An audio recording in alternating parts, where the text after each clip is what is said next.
Él es Gabriel, uno de los Dodgers con más títulos en México. Es veterinario de profesión y lleva 17 años entrenando a perros, entre ellos Merlina y Matilda. Y es que estas, sus mascotas de raza pastor belga Malinois, son las únicas representantes de Skyhounds en México o sabuesos voladores. Ok, el entrenamiento es 2 veces por semana.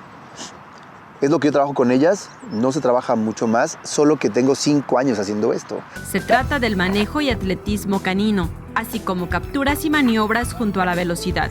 Son características que tanto Merlina y Matilda cumplen. Un campeonato donde se destaca la rapidez, habilidad en los saltos y control sobre su cuerpo durante la competición.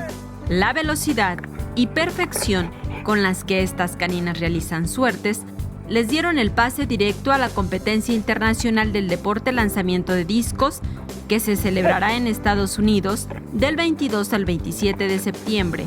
Son básicamente 3 juegos diferentes. El primero de ellos se llama distancia extrema.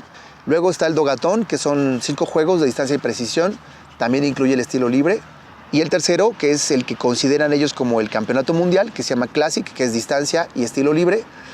5 años continuos de disciplina, perseverancia y preparación son elementos que están llevando al éxito a Merlina, Matilda y Gabriel.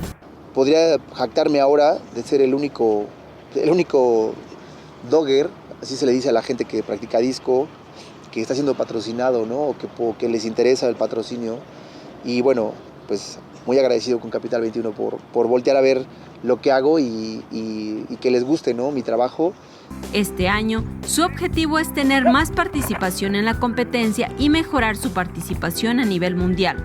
Con imágenes de Andrés Brito, Saray Mariscal, 21 Noticias.